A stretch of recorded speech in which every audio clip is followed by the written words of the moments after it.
the things that came up with this new internet sensation of you, are there any things you would like to address or clarify that may have been distorted along the way? Surely. Uh, One of the big issues that pops up and that I've dealt with continually on a daily basis for almost a decade, actually more than a decade, are things which resulted in my receiving a felony conviction in the state of California. So, as a convicted felon in the state of California, what is that all about? I think it's time to address that as well because people are confused. How can this guy be so this way as a doctor? How can he be so supposedly spiritual? How can he be so supposedly knowledgeable? How can he be someone we should listen to? And he has this in his background, a felony conviction. You know, that's worse than a lousy credit score. So what is that about? In 2005, I worked in a number of clinics while I was also traveling abroad quite a bit, working on other projects in telemedicine and teleeducation, technology in general. And as I have mentioned in the previous video, that's been also one of my career paths. During the course of that year, I worked at a number of clinics, and thus my personal situation and my tax situation became one which took several years for me to address afterwards. There was a default calculation which the IRS does all the time, the state of California does all the time, that if when a person is late in filing their taxes, the default calculation just simply looks at whatever income or whatever earnings or whatever dollars are associated with that particular taxpayer ID number, social security number, or whatever, and without a return to address deductions and credits and things of this sort, just simply does a basic automated calculation. Well, that calculation for the receipts of the medical practices that were associated with my name, my license, came to a certain amount of money, and the non-filing or the late filing of my taxes at that time then simply had the IRS and the state of California do their default calculations. Over the years, because I was still living and working in many different environments, I had documents in storage, etc. I've had many years of tax returns where I just filed late. And if I had to pay a penalty, I'd pay the penalty. More often, I'd actually have returns that were refunds. So this was not something that was out of the ordinary in terms of my own historical practice of late filings of taxes. The issue really here was that I was not able to take on the issue of rounding up everything and settling matters earlier.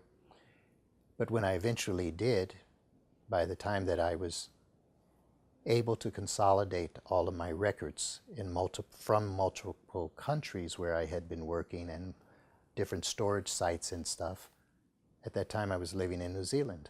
So I had to have things from multiple locations shipped to me in New Zealand.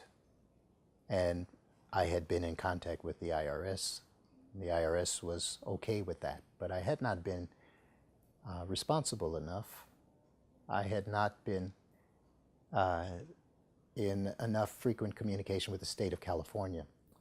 So I was issued a warrant for my arrest in the state of California while I was living in New Zealand.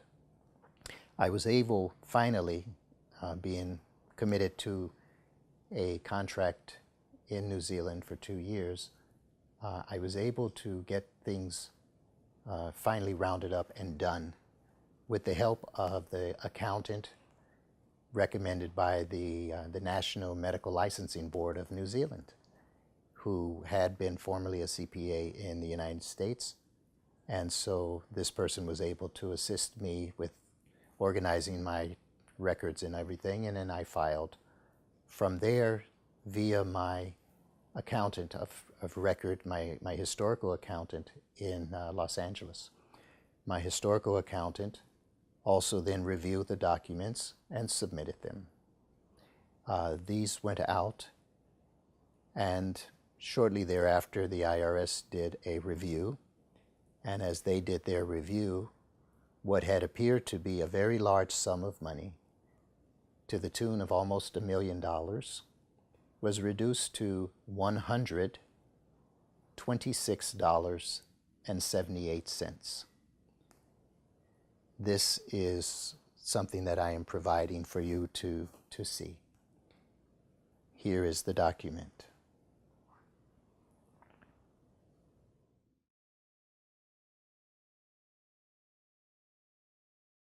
In addition, however, and sadly, unfortunately, due to complications with my legal situation, my legal representation, due to complications with my accountant, there became complications that had deleterious effects upon myself. And as such, even though, as I have provided this evidence from the IRS, the state of California still had me on what they were going by as that default calculation.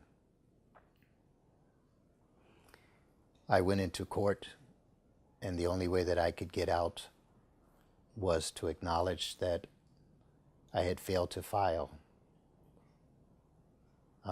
It was one of those things. I did not realize at that time that the state of California did not even have my forms, but my calculated tax responsibility or tax liability to the state of California at that time was zero. With a federal obligation of less than $127, the state obligation was zero. But because of complications, as I had mentioned, with my accountant and his health, there was a mix-up and things did not get filed with the state of California, or maybe they were filed, it wasn't clear, but did not factor into the state of California's processing. I wound up convicted of owing the state of California a pretty substantial sum of money when it should have been zero. I accepted the terms of that conviction being a probation and making restitution payments to the state of California.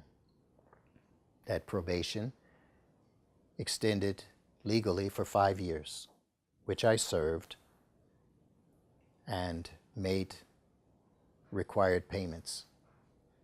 Not all. I have not reduced that outstanding balance to zero as yet, but I had served and I had made what was required of me yet to date for that period of time.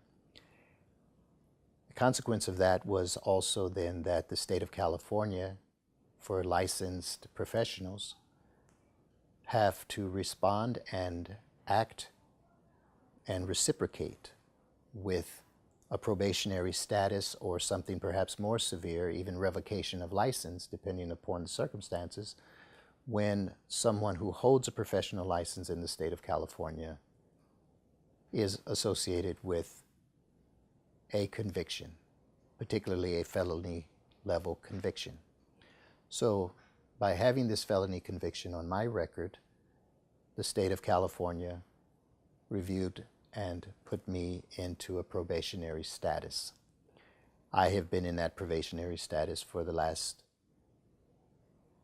almost 6 years. This probationary status is to terminate this year.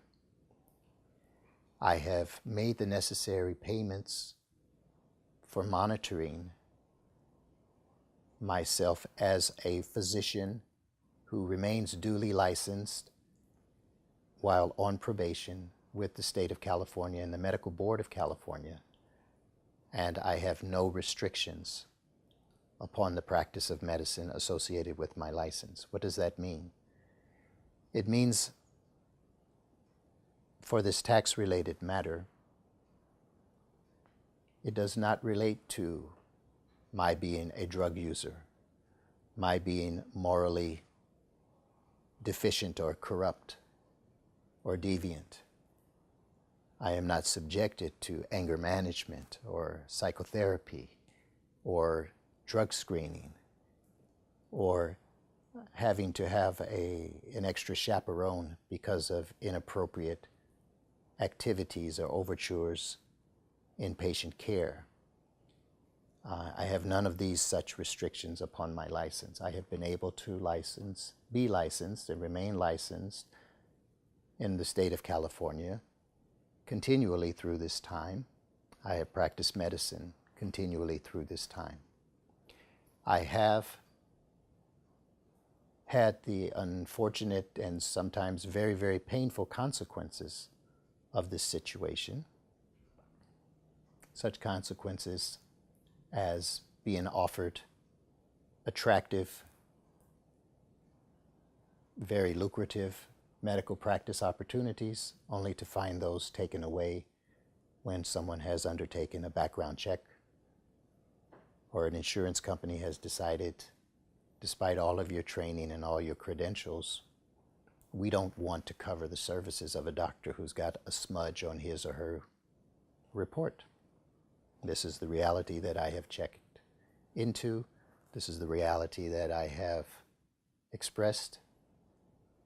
This is the reality that I've had to deal with. These are the cards I have been dealt. I have accepted this as well. The same question still comes up.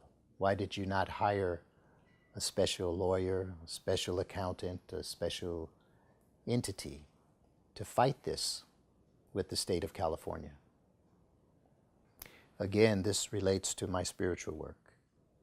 This relates to my understanding as to why things of this nature have been in the path of myself in this thing called the journey of life.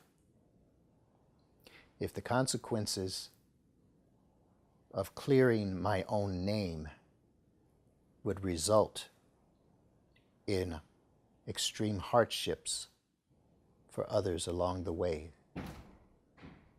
then I will not undertake this process of attempting to clear my own name. That has always been my position. And so I have endured because I've been able to continue working. It has cost me, over the course of these years, well in excess of 7 figures, yes.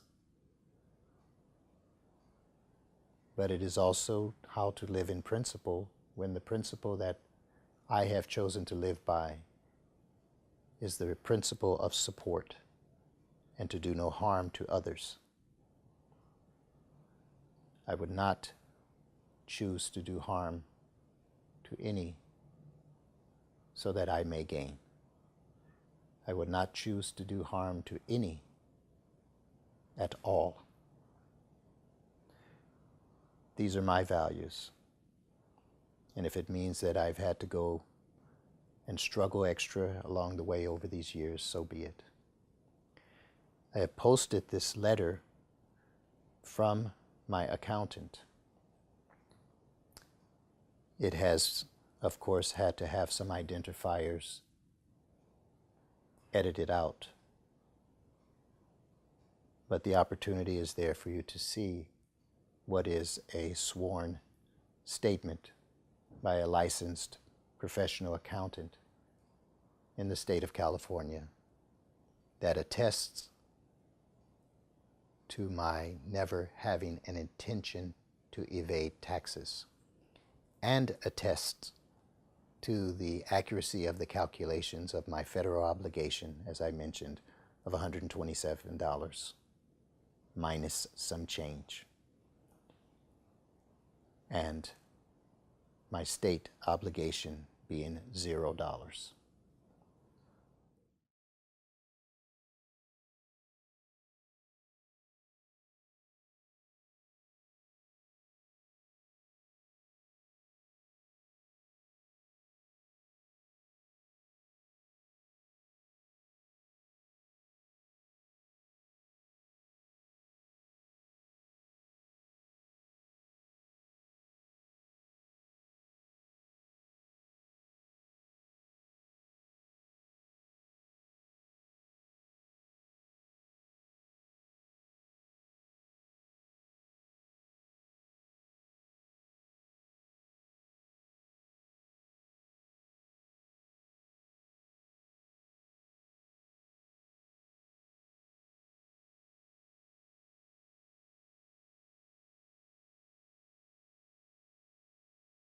So that's the explanation there. Yes, it is official on my record, and those who wish to look at that, it is public information. It has been public information all along. I do not walk in shame of that. I simply accept it. If someone wishes an explanation, I've always been free to offer the explanation. And whenever requested, I have also been very able and willing to provide official documentation and explanation and clarification regarding my background. Such is what it is. I'm not paranoid about it, and I'm not on a campaign to try to take myself off the internet and go off grid or things of this sort. I don't stand up and plead that I am a victim of wrongdoing. I do not stand here and even ask you as viewers to accept me. I do not ask you to turn your heart away from those who have rendered accusations and distortions and attacks upon myself and my family and others associated with me. I simply ask that you be available to the entirety of your field of intelligence to do your best in understanding what it is that you seek to understand. That you be able to arrive at your truth, that you be able to arrive at your truth in peace. So that's that piece. I hope that this is useful.